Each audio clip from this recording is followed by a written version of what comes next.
Hello listeners, I am your speaker Casey, and as many of you may know, I am currently undertaking the Psychology of Coercive Control Master's course at Salford University.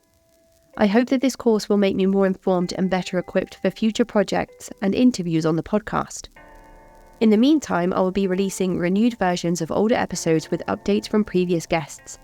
If you want to find out what I remember from the time of each interview and get in-depth updates from the guests, I've been writing blog posts as I go through older episodes and adding them to my website, cultvaultpodcast.com, which you can also find links to in the episode description. You can find links on my website for support on navigating recovery from cultic abuse, to learn more about how to help a loved one, or become more informed about the subject of cults and coercive control. My emails are still open, and I am carefully curating a list of guests to speak with once I am back to interviewing officially next year. You can find me at cultvaultpodcast@gmail.com if you'd like to get in touch. And now, on to today's updated episode. So hello, Spencer, and thank you so much for joining me on the show today. We're going to be discussing something that hasn't been covered on the show before, and I am looking forward to learning a bit more. So would you like to start by introducing yourself to the listeners?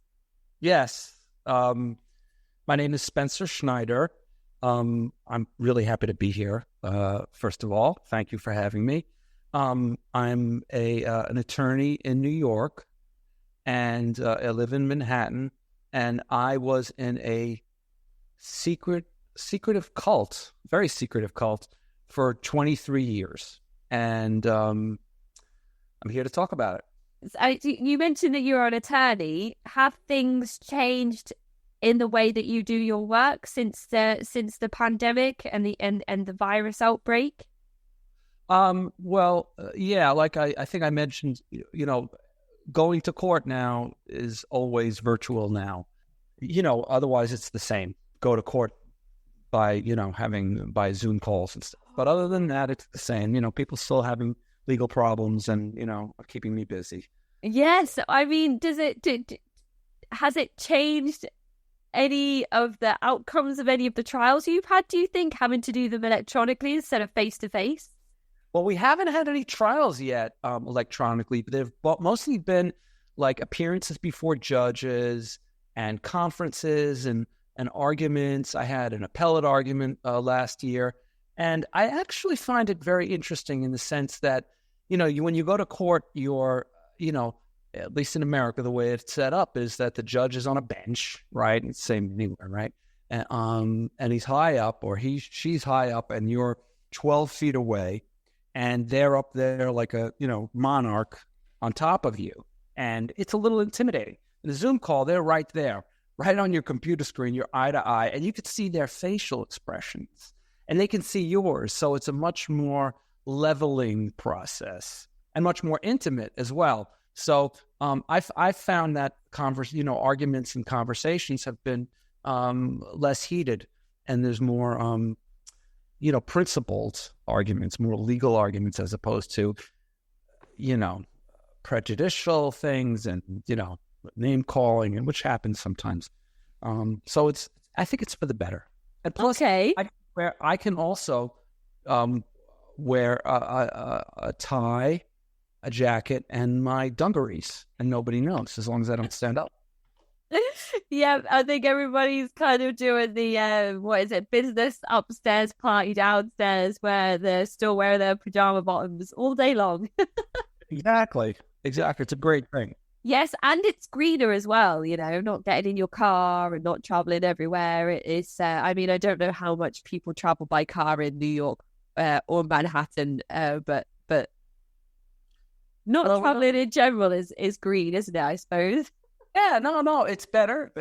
It saves the client's money. I don't have to travel down to court, and saves me time. So it's definitely a better thing. And I think some judges will keep it. But so yeah, that's who I am, and I'm here to talk about anything you want to talk about. Yes, absolutely. So let's just jump right in.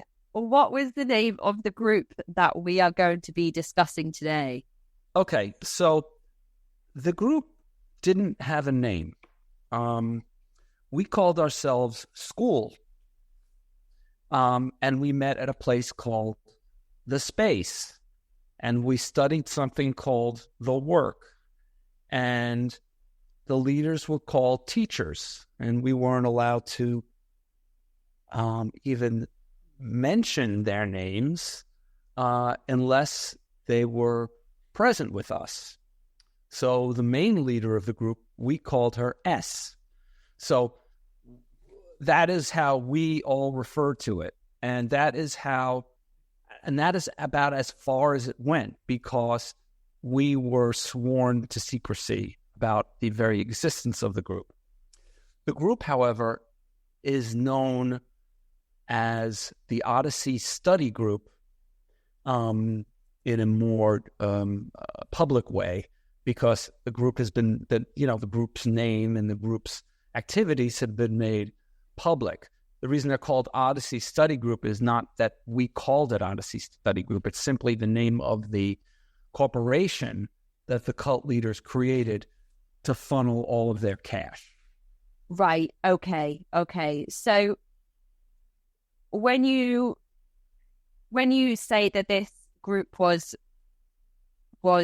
kind of operating in secret, it's very clear that the vague names like school, space, the work, teachers, it's very non-committal. So if anybody was to say like, oh, I'm part of a group, what's the name of the group? Well, it doesn't have a name. Oh, well, where do you get together? Oh, well, it's at the space. Where's the space? Well, it's the space. So straight away there's like nothing tangible for you to go to other people with and say, oh, well, this is what I'm a part of. It's it's not like you can go to them and say, I'm a Jehovah's Witness. So that's already given me like very strange vibes. And I know from some of the from the article that you've written and from some of the research that I've done on the group that it just gets stranger and stranger the more you look into it as well. So if a group like this is so secret, how did you become involved? By a very personal, individualized invitation. Well, it felt that way, but in actuality, the recruiting is designed to seem like you were being told one of the biggest secrets of your life, and that it's one of the great opportunities. So I knew, I was 29. Well, before I get into the story, can I just hit on one thing, which is that it's a really good point. You're talking about these generic names, because although we were not allowed to talk about school to anyone, and by and large, I mean, everyone complied with that. People were not allowed to do it and people didn't. But if, let's say, you went for a few nights and you didn't like it, and then your girlfriend said, hey, where have you been going? And you were to describe it, you couldn't tell her much. You didn't know. I mean, you knew where you were. We were at a loft in Tribeca, at a nondescript place. I mean, it didn't exist during the day. I'm trying to think of that movie where he goes back to find something and it doesn't exist anymore. It's like a mirage. During the day, no one's there. It's just a meeting space at night. That's where we met. So, you couldn't find it, even if you heard about it. So, and if, I had left and I was telling my girlfriend about it, I would say, well, I was at the space. It was called school, and the teacher's name was Sharon or Fred. And like, Fred who? I'm like, I don't know. And I don't even know what he does. What's his phone number? I have no fucking idea. Pardon my French. Am I allowed to say the 4-letter words, or should I? Yeah, I always tell people that it's your story for you to tell it. All right. Well, I'm a spicy, saucy New Yorker, so sometimes.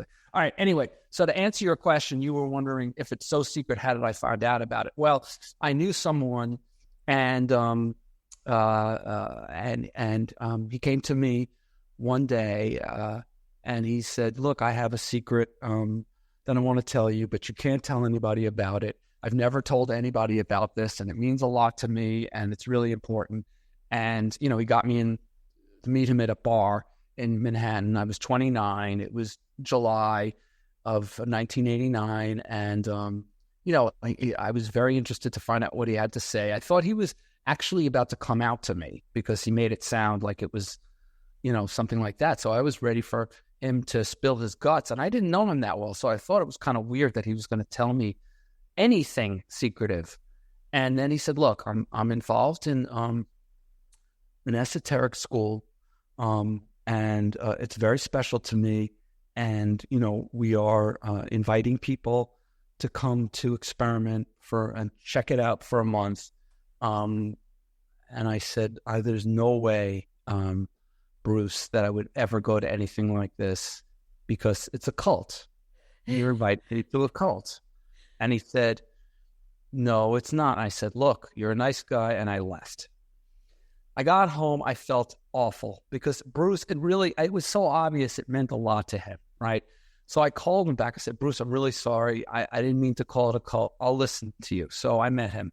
And he said, look, I said, look, I'm sorry I insulted you and your group, and tell me more about it. He said, well, it's based upon, we meet a couple of nights a week, and it's based upon the philosophy of George Gurdjieff and Peter Ouspensky, people who I'd never heard of. I was a philosophy major.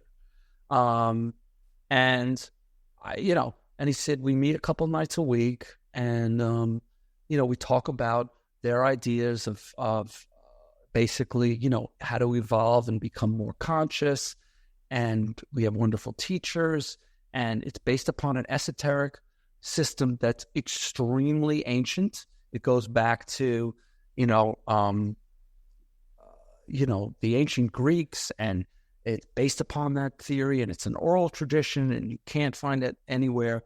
And I love it, and you'll love it too. And would you like to meet somebody who goes to it? And you can hear more about it. And I said, sure, I'll do that. But I was very suspicious about the whole thing. It sounded ridiculous. I wasn't looking for anything like that. I mean, I'm a 29-year-old lawyer. I've got lots going on in my life in terms of my business, and this sounded crazy. But I was a philosophy major, and I, intellectually minded. I loved school. The idea of learning again sounded interesting, and I liked this guy a lot. He was smart. He went to Harvard and Stanford, and, he was an architect. He was a real normal type of person who wouldn't be in a cult. That's why I called him back. There's no way he would be in a cult, So he took me to, a couple nights later, we met at a really chic bar in the city. And, you're going to meet my friend. And in walks this woman. They hugged and kissed. She sat down, we talked. I was really surprised. It was a woman, and I was really surprised at how, attractive she was, businesslike. She worked at a bank. And I was like, this can't be a cult, This can't be. So I'm listening, and we're talking, and she sounded really interesting.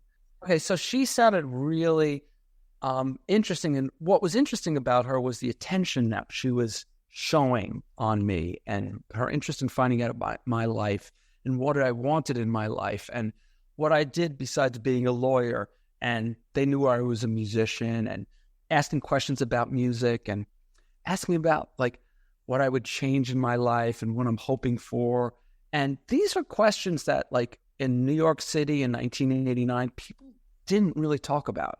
And this is not something I would talk about with my friends. I had a million friends, and we didn't talk about the meaning of life or what, and they weren't looking into my eyes with such interest. And there was a certain formality and this vibration of caring and sincerity. And so it was a shocking experience to have. And by the end of the meeting, I was very interested in finding out about the group. So, I was invited to come to attend a month of classes, and I did. Feels like there's perhaps a certain demographic of person that's being targeted, lifelong learners, people interested in going back into education, people with Ivy League educations. I don't know if you would say that that's accurate. It's accurate. Yeah. I mean, I went to, I didn't go to Ivy League schools, but, I went to a great college and a great law school, top. And, they knew I did well. They knew I made a lot of money. And that was the demographic that they saw. Right. Okay. And Bruce he's come from an Ivy League background, and this lady that you're introduced to, she has Heather. Heather's got a very well-paying job. Is seen as a respectable position in everyday, typical Western society. So you're looking at these people and thinking, well, they're very well educated. They seem to have a sense of themselves, about themselves, and they are here looking to make deeper connections on another level that you haven't had the opportunity to experience in everyday life and feel as if you would like to.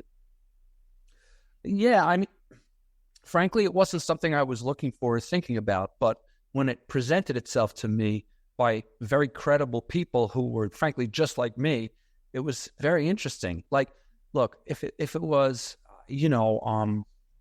an extreme example, and not to denigrate anybody who's, in the Hare Krishna or something like that. I'm not even sure they're a cult, but they certainly like to, proselytize and, attract people, or Jehovah's Witness or any of those other groups. If, the Hare Krishna showed up, and, I would think, get out of here, But these people were credible, changed everything. They were really smooth. And I had my real big doubts about them. But these two people, it turns out, were, and by the way, I'm using fictitious names here. Everything that happened is factual, but I'm using fictitious names like I do in my book. Because except for leaders, anyone who was a member, I feel they were victims, but the leaders, they weren't, and I'm happy to name them. And I imagine even in 1989, I mean, since the kind of big industrial boom, I imagine that New York and those specific areas, very built up, very industrialized areas of America, much like over here in England with cities like Liverpool and London and Birmingham, it's always very go, go, go. There's never any time to kind of sit down in a coffee shop and kind of kick back and hang around for a few hours without looking at your watch or your phone and thinking about where you need to be next. And as a lawyer as well, I imagine it's very kind of this client and that client, and all these things need to be prepared in order to go to this meeting and that meeting.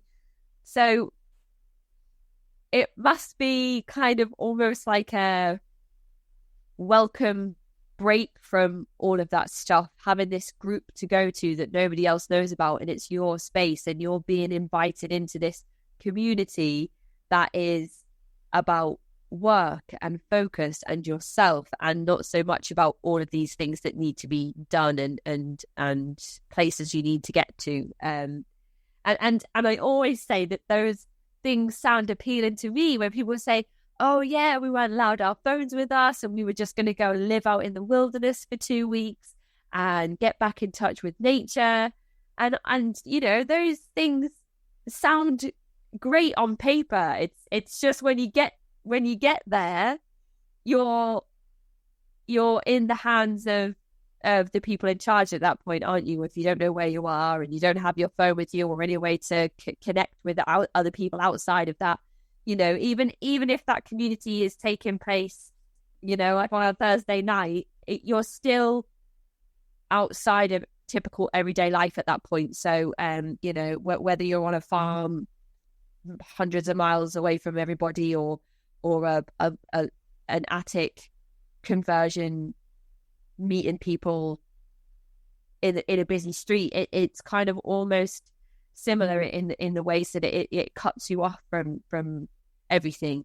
Well, that if could I just jump in because you're really raising an important point, which is that the philosophy that they taught was called the fourth way. Okay, that's the Gurdjieff philosophy, and it talks about there's different ways for evolution, which is like you could go, and the first three ways are ways in which you leave society, like the way of the monk, the fakir, and then something else I can't remember. But the fourth way exists in civilization, in society, and that was the whole beauty of it, and that's why it was so attractive to a lot of people, is because I didn't have to go to a farm or a mountain. I was there, and they wanted people who lived, in New York and, had professional lives. And so this was like a secret life, a double life that we lived. And it was the best of both worlds, and as you're describing. You go with Bruce and Heather. Do you go to, is there like an initial class before you commit yourself, or is it a very slow integration before you meet the people that run the organization? How is it laid out? We already know it's all very secret, so I'm wondering if you're kind of funneled in very slowly or if you're thrown into the deep end. You are funneled in so slowly because they didn't trust anybody. So they just told you what you needed to know and when you needed to know. And my 23 years of being in this cult was all about secrets and lies that were kept along the whole way. And that's the way it was designed, because the leaders did not want they were very frightened. They were very paranoid and scared of things. And to this day, people will deny its existence and are afraid of the authorities, frankly, which is an interesting thing. But to answer your question more directly, what happened after that was I had to commit to going to a month of classes. And after that meeting with Heather and Bruce that night, I was invited to, it was like, I think 3 or 4 nights later, then I met Bruce on the corner in Chinatown, on the edge of Chinatown. He wouldn't even tell me where we were going. I mean, he just said, meet me at the subway stop. And I was like, okay, where are we going? He said, well, I'll take you there. And I'm like, holy shit, what is this? This is like so cloak and dagger. I mean, this is ridiculous. On one hand, I thought it was ridiculous. On the other hand, it was kind of fun. I was like a kid again, So we go to this, it's an area, lower Broadway in Manhattan, in Tribeca, where they have all of these fabric stores, wholesale fabric stores, and these very old buildings that we went up in this elevator that had a crank. I mean, it was so old. It was an elevator. I mean, it was ancient. And we come up and we're in this nondescript loft, this huge loft, and there's like 60 people there who look like me. And they're drinking coffee, and there's got stackable plastic chairs, and they're about to meet. And that was the classroom. And, that was the first class. And I needed to stay there for 4 weeks, which meant two classes a week. Classes meant from 7 till midnight, twice a week. And that's how it was for 23 years. But I only committed to be there for a month. So, I think it's very important to highlight those moments so that if anybody finds themselves in a situation where they are being themselves slowly funneled into a group that may end up using coercion or manipulation on that particular person, they'll be able to draw on these experiences that we discuss. And the initial meetings are so important to discuss, because I'm sure that something or a sequence of things must have happened in your introduction to this group for you to consider going back every single time. I mean, I challenged Bruce the first time I met him. I said, this is a cult. And then I felt guilty for saying that. And, it became clear to me that it probably wasn't. But then when I went to the meeting after I left, I thought it was dreadful. I hated it. I thought it was a terrible night. I didn't like it. And for some reason, I went back. I wasn't. I didn't really think it was a cult, but I just didn't think it was for me. But I did decide to go back, and there's a reason for that, and I can explain. Basically, I had made this commitment to Bruce. I told him I'd go for a month, and I just figured, I don't know, why not? I'll just go. He was kind of hounding me about going in the first place. I'll go. I have to see this guy because we worked at the same place, and I'd see him from time to time, and I didn't want to have an awkward situation. I figured I'd just go, and that would be that. And then I got a call out of nowhere, and he said, "No, I'm a friend of Malcolm, and I was assigned to be your sustainer, and I'm going to be working with you for your experiment, and here to answer all your questions about school and the work and everything you're going to read." And God, the guy sounded great. What a nice guy he was. He was also friendly and sweet, and also Ivy educated, really bright guy. And I thought, okay, he sounds like a cool guy. It can't be that bad. So, but I was challenging them. I mean, I challenged him. I said, this sounds like a cult. And they were like, of course you think it's a cult. It sounds like a cult. But what is a cult? A cult is where you get brainwashed. Do you think I'm brainwashed? He would say to me. Do you think you're dumb enough to be brainwashed? I mean, I'm like, no and no. He said, this is you. You're going to verify everything. If you don't like it, you could leave at any time. You're not compelled to be here. We're not in a compound, And so I said, hey, you're right. This isn't a cult. And anytime I thought it was a cult for the next 23 years, I just said, there's no way I'm in a cult. I would never join a cult. So anyway, I'm foreshadowing a little, but it started early. They were ready. Anytime you said it was a cult, they immediately kind of laughed it off. Oh, ha, ha, ha, ha. That's what people always say early on, and that's a good thing. And that part of yourself that thinks is a cult is your enemy to your growth. So you have this initial meeting, you decide it's not for you and you're not going to go back, but then you have this conversation on the phone with this almost David. Charismatic person who convinces you that you need to give the group another try, and maybe you need to be more open-minded, and maybe it's you that's not being accepted enough of the group and the work to maybe you're not in a place where you're letting the work do what it's supposed to. So come back, try again, and see what happens. So you go back, and what's your second meeting like? Is it a bit more easier than your first initial experience? Yeah, the second meeting was better. They had different teachers there that night, different leaders, and I had already bought the study book, so I kind of knew what we would be talking about. Right. There were people there who'd been there for some period of time before me, so I was new, and they didn't start fresh. So the second night, I had already read some of the Gurdjieff and Ouspensky material, and I thought it was kind of interesting. And so I was more aware of what was going on in the class. I didn't love it, but it was a little bit more interesting. But again, I was going to just finish up this 4 weeks, whether or not. But I did get hooked in that first month because of the certain event that happened. Have you put any money towards the organization? Is that what causes you to go back? So, okay, so you're shaking your head. So there's no sunk cost fallacy in that sense. There's just this obligation to these people that have reached out to you and asked you to just give it another try. Exactly. So you're thinking, I'll do these 4 weeks, and then they can't come back to me and say, you didn't give it enough of a try. You can do these 4 weeks, and once you've done them, you can say, look, I gave it 4 weeks and it wasn't for me. But then something happens. So talk us through this event. Yeah. So what happened was that I lost my job.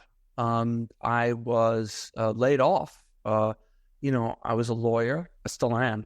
And I was laid off suddenly because the law firm that I was working for, which is a very prestigious firm, was going out of business.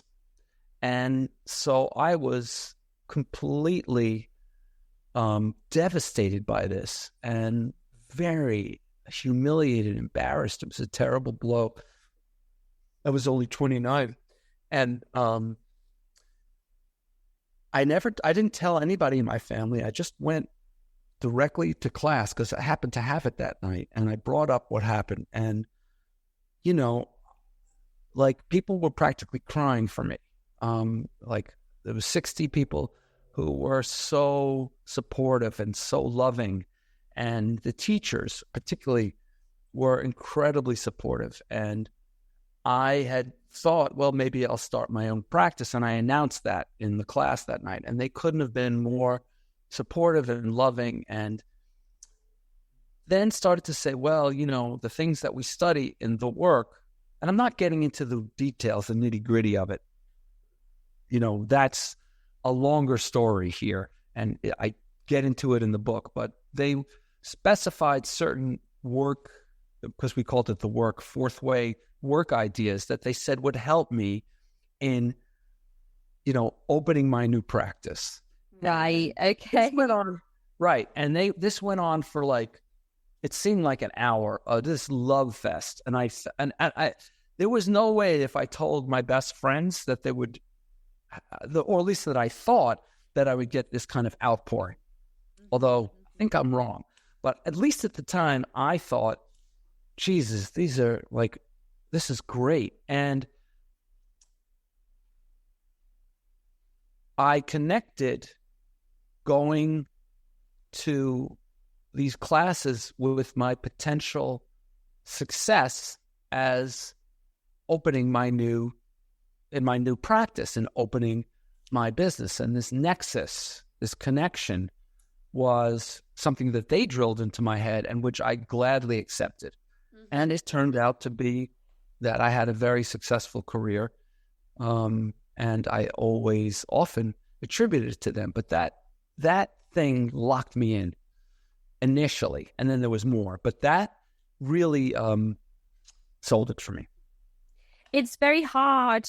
And I'm sure a lot of people listening will be able to relate to this. It's very hard when, aside from this tragic news that you've had, this kind of bombshell that's been dropped on you, that your company that you're a part of is no longer going to exist, and that means, you know, like a world of change for you. Like, aside from all of that you're already going through, to go to a group of strangers and tell them that you're willing to put yourself out there, which is so scary. You know, every single episode of this podcast I release, even though they're not my stories, it's still scary for me to put myself out there. And every time I edit an episode and you get that kind of inner saboteur and all of that really nasty stuff that comes with the psychological side of all of these types of things, to put yourself out there will say that you're willing to do that and get this validation in such a strong way, not just validation, but active encouragement from a group of people that you didn't necessarily see yourself as getting too close to. That must be a seismic thing.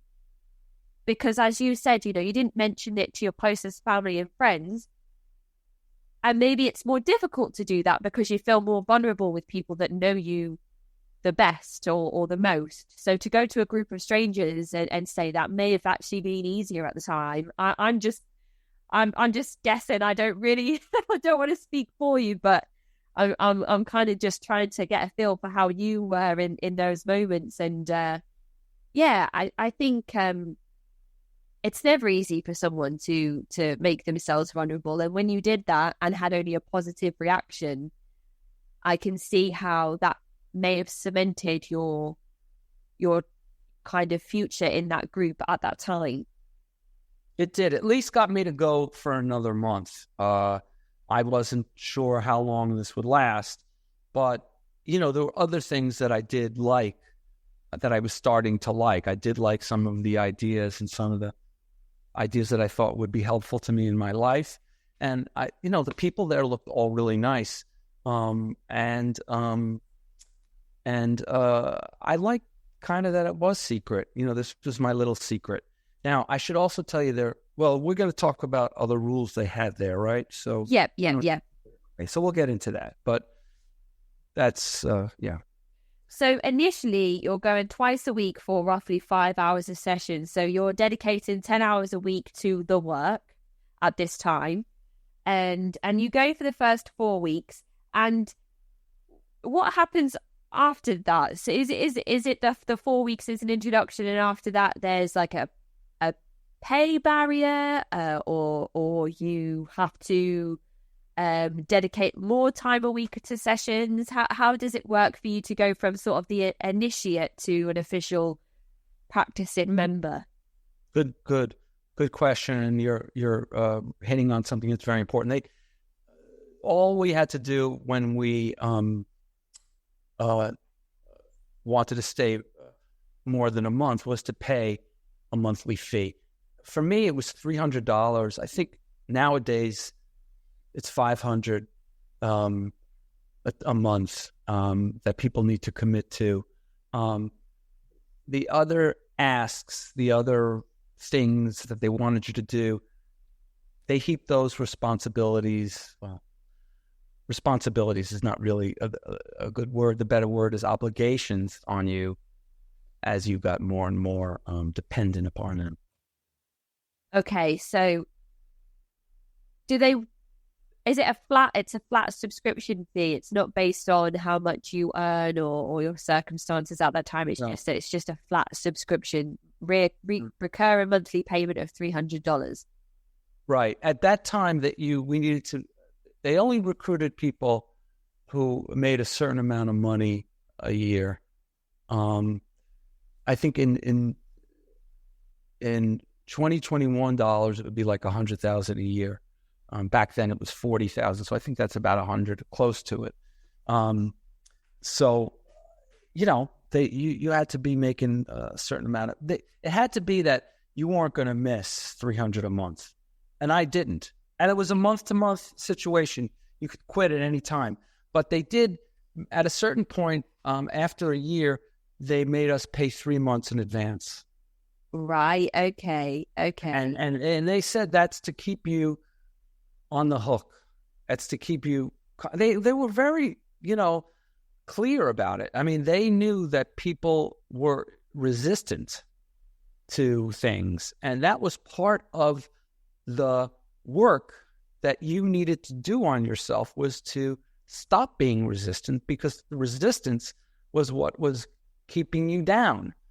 So they were extremely understanding about resistance and got you prepared. It would be just like if you were in I was never in AA, but I imagine AA, they want you not to drink. And then sometimes you will fall off the wagon, and you have good days, and just assuming that. This would be the same thing, except they're trying to get you unaddicted to your life and get sober, and their sober is being completely in their control. They're very open about it. It's not a secret. They're very open. They're very, and that was really what I thought was so. They seem to be so transparent about themselves by being open about that.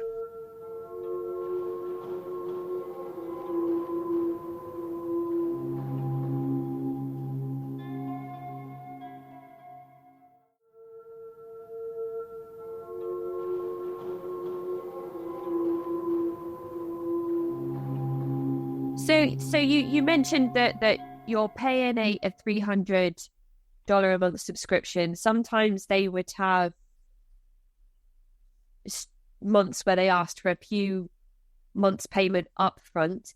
And you said that they were very open about the reasons why they were doing things, which in itself is almost a coercive tactic, because you then start thinking, well, if they're open about everything, then I'm not being lied to, I'm not being misled, and they're being transparent, they're being open with me, so I have nothing to worry about. And these doubts are all red flags and things that I'm misinterpreting because they're being open with me. So that in itself, I think, can often be quite misleading. And you said that you liked this being a secret, something that you had for yourself. So I'm guessing that you didn't tell any close family or friends that you were involved in this group?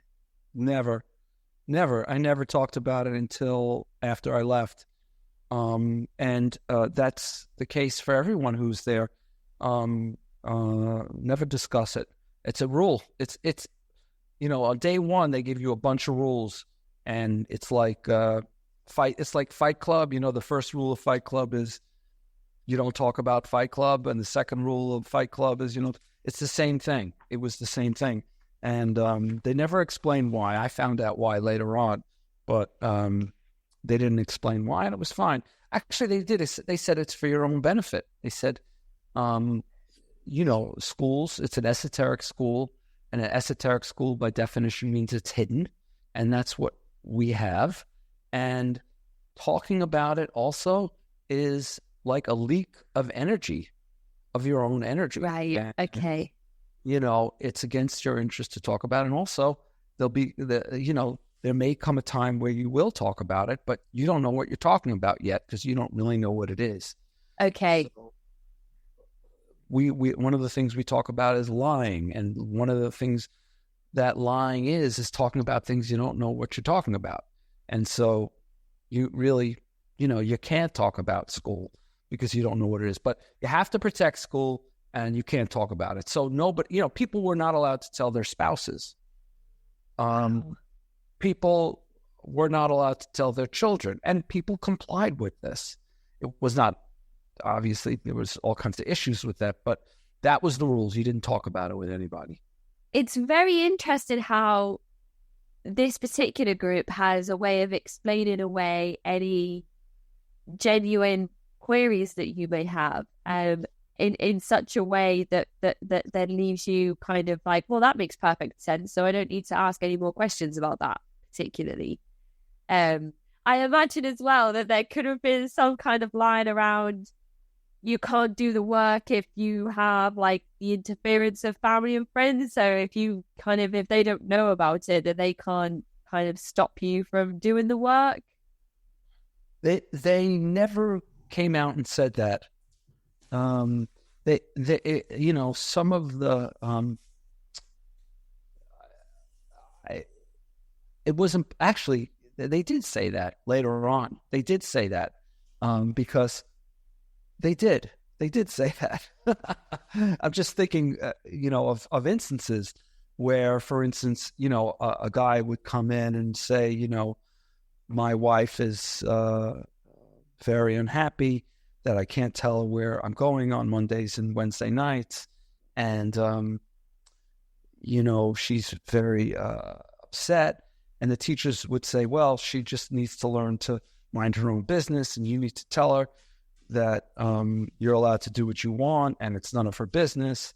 And you're not having an affair and you're just doing something for yourself. It's no different than if you were going out bowling or going to the gym.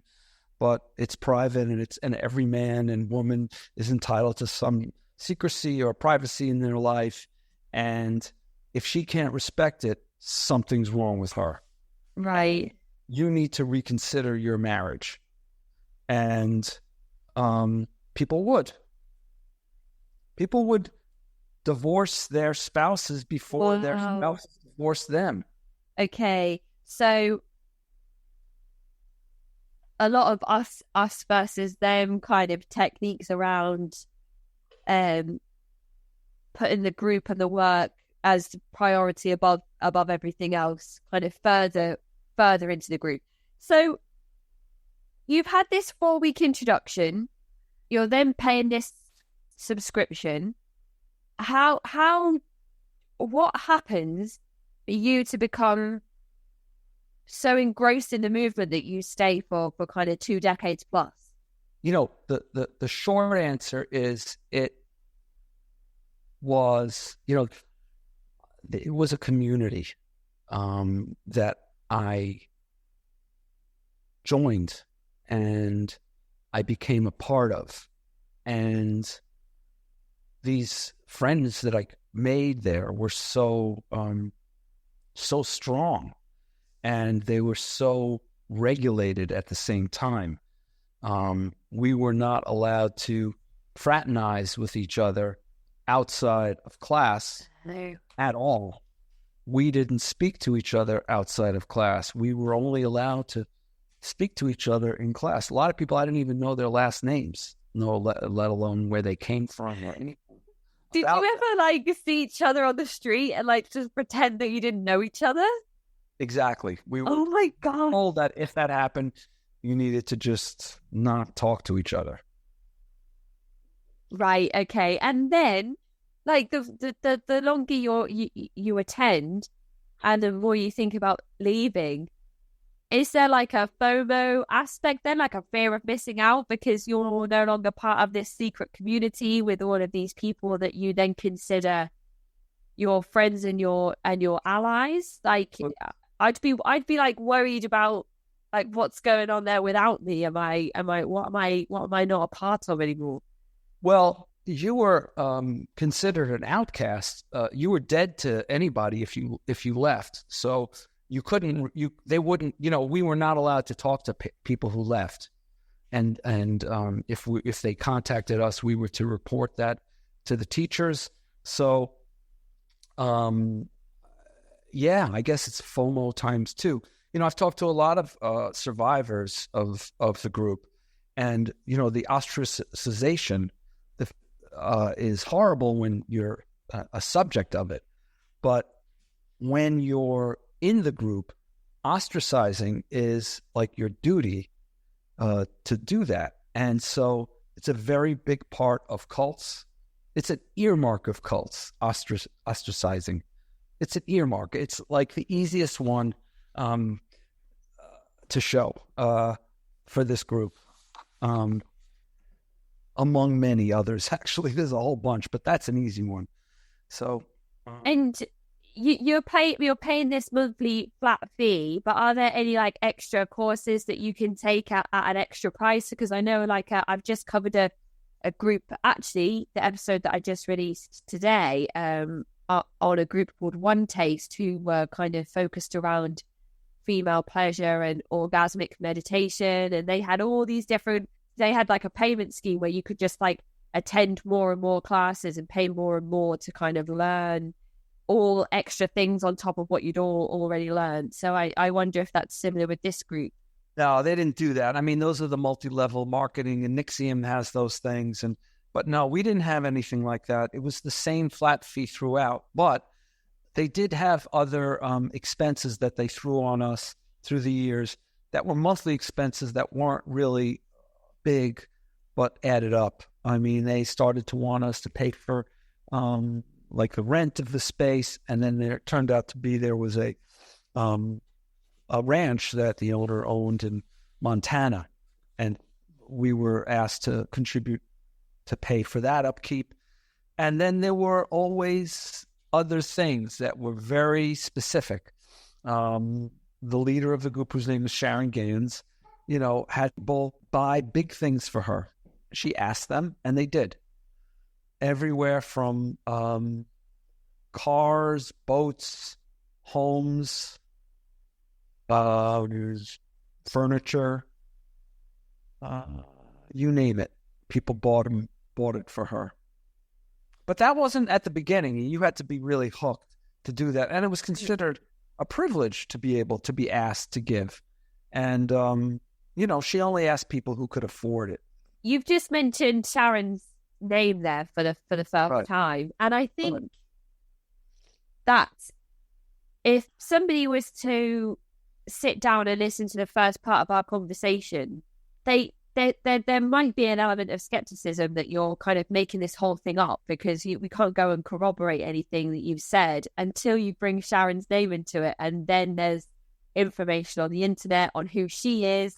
And actually, when you go to Wikipedia, it says that Sharon Gan was an American actress and cult leader.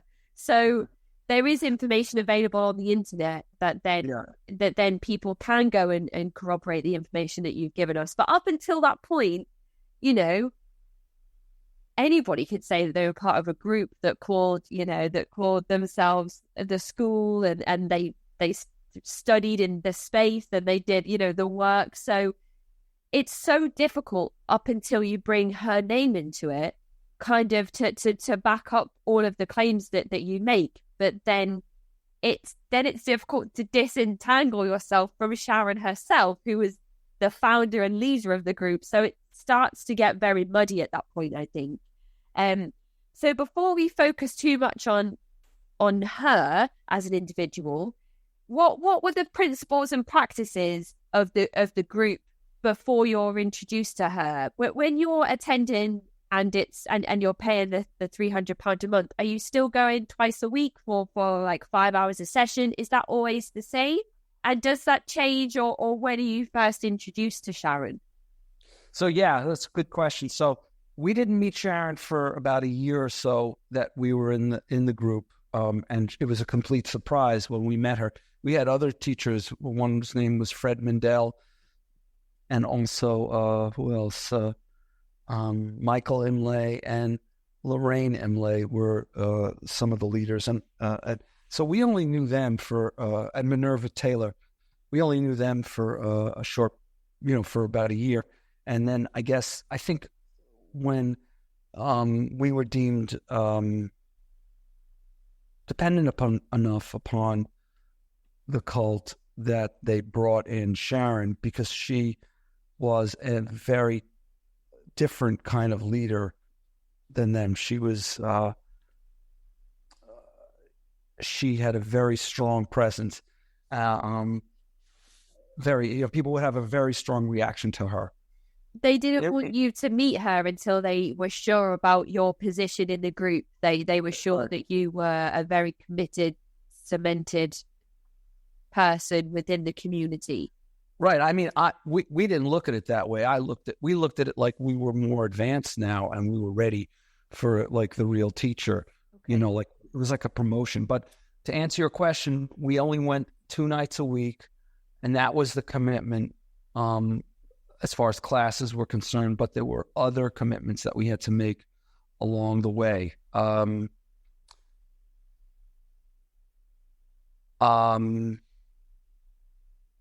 Many commitments. We had to do recruiting, and that happened after about a year and a half.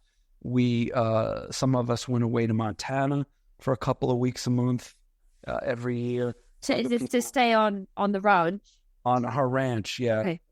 And then there were people who went at a facility that they had in Pauling, New York. They went up on, I think, once or twice a month on weekends to help build the place. And then there were, they would have parties occasionally, once or twice a year, which were really parties for Sharon, but we celebrated as well. And then there were projects all the time. There were, there were acting classes that we were asked to take. It came to a point where you basically had almost no nights to yourself. Because when you weren't in class, you were doing things to prepare for class or to prepare for other things. So within a short period of time, you find maybe a year or 2, 3, you're full time.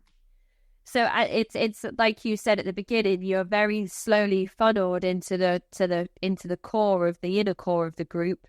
Right. And by the time you reach that inner circle, you have no leisure time. And you're still working very much in secrecy. So the more time you ramp up spending with the school, you're also having to explain away to close people and loved ones who are wondering kind of where you're spending all your time and where you're going off on these extra projects on top of the 2 nights a week that are set aside for you to kind of have your own time in inverted commas. And when the other leaders would talk about introducing you to Sharon, and I don't know if when you said like S is what you would call her, that was Sharon, yeah. So would they talk about S like, oh, you'll get to meet her if you kind of do all of it. Was that kind of ever like a promise or? No. She showed up one night. It wasn't like we had any idea what to expect. She just showed up. This lady, this very strange looking woman walked in one night. I mean, I was like in my early 30s. Most people were in their 30s. The leaders, Fred and Minerva, they were probably in their 40s or so. And then all of a sudden, a woman in her 60s shows up. She was bizarre appearance. The fact that she appeared was strange, but her own appearance is striking. It's a very unusual looking person. One that if I had met the first night, I would not have gone back because of her outlandish vibration and the things she said. And there was a lot of controversy about her after that night because we didn't even know who she was. She showed up and she taught the class and she talked about sex in a very provocative, shocking ways. It wasn't over the top, but it was just, Yeah, I imagine shocking kind of thing. You mentioned that you were around people who were on similar career paths to yourself. So I imagine those particular environments in work are very conservative, very professional. Yeah. There's a certain level of professionalism and personality expected in those job roles. So for somebody to come forward where you are learning about these two people in the book that you're studying and the work that they've done, and then she comes in and she's kind of like sex. It's a bit like, oh, okay, this is not kind of like the usual structure of our classes, and it's very strange and not something that we as a group tend to openly talk about, in any environment. Maybe at home with your significant other in the bedroom, and that might be as far as it goes. It was it was very shocking to everybody, and it wasn't something that we expected at all. And, like I say, her appearance was outlandish. She looked like a grand dame, dressed like in a medieval dress and this very bright orange hair and this very pasty white skin. And mind you, I'm not shaming her appearance. I'm just describing her, and there's also nothing wrong with talking about sex liberally either. No, it's a very different experience to what you were used to by that time in those sessions. I mean, I can't forget it. This was a long time ago, but I will never forget it. It was 30 years ago, and I will never forget that night when she appeared. It was a shocking sight. The next night that we had class, the teachers announced, Fred and Lorraine or whoever announced, I said, well, that's Sharon, because she never said her name, I don't think. Maybe she did. But the next night they said that was Sharon, and she's our teacher. And we were like, what? It's like finding out you're adopted. It was like such a strange thing to find out. And finding out that your therapist has a therapist, kind of like, oh yeah, it was like, who is this? Yeah, who is this? We thought you guys were like knew all this shit directly. And anyway, a lot of people had a lot of objections about her. Some people didn't come back. I was not so sure, but I was already kind of hooked to it. So, but I had a very deep relationship with Sharon for 20 years. We ended up being very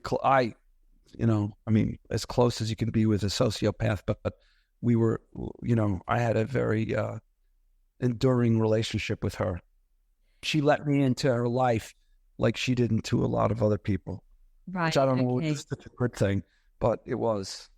It's kind of giving me like Scientology vibes where people pay like money to move up the OT levels, and it's a very, very slow process, because if you were to go from like 1 to 100 and be told about all all the stuff that Scientology members are told at those upper levels about kind of being descendants from aliens and you know, the really strange stuff that L. Ron Hubbard started to kind of put to paper towards the end of his life.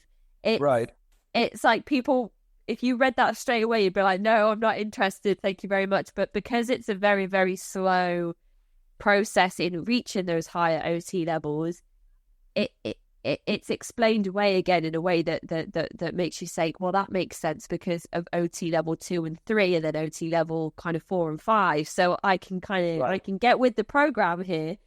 So by the time you meet Sharon and she's kind of coming in with a kind of quirky appearance and her strange personality and just kind of talking openly about sex and things like that, it's almost like, well, I've been with the group for this long, so now this person coming in here, like you said, if you would have met her straight away, you wouldn't have gone back. But because you've been involved with the group for so long up until this point, meeting Sharon is kind of like a make or break moment almost. Some people don't come back, but you decide that you're going to continue with the group. Yeah, I would say, maybe 5% of the group didn't come back, or some small number, but I was fine with it. And she didn't come that much in the beginning. In the beginning year, she would show up unannounced, whenever she wanted to. We never knew who was going to be there at night. But what she clearly had was the admiration of our teachers. And she's deceased now. She died of COVID earlier this year. Oh my goodness, did she really? Oh, her Wikipedia page must not be updated then, because it says that she's 85 years old and still alive. I know you shouldn't use Wikipedia as a substantial or factual source, but it doesn't. Yeah, I thought it did. But in any event, she did pass away in January of COVID. She was 85, and she lived in the closet. But anyway, she died. But she was frankly brilliant woman, very smart by any account, and was, nobody could make you feel better about yourself than her, and nobody really could make you feel worse. She had this ability to do that to hundreds of people, highly educated, who led this secret life of dependency and admiration and fear and terror of her. And is she the person who founded the secret movement, or was she involved with somebody else, or does the credit for the creation of this secret group go to somebody else? Yeah, so just to be clear, there was no internet in 1989, so I couldn't look up any of this stuff. And none of it was really on the internet until the early 2000s, that there was anything about the history of school. But I learned much later on, that the school was founded by Sharon and her husband, Alex Horn. And in San Francisco in the late 70s, they formed it as a theater group. And there were allegations of child abuse, rape, forced labor, mental abuse. And the San Francisco Chronicle did an expose on them. And they packed their bags and disappeared from San Francisco and reappeared in New York in the 1980s. Some of their followers from San Francisco came, and then they started the New York school. Alex, her husband, Sharon kicked him out of the group in the late 80s, something like that. And then he died in 2007 or 2008. But he never came to our class until towards the end of his life.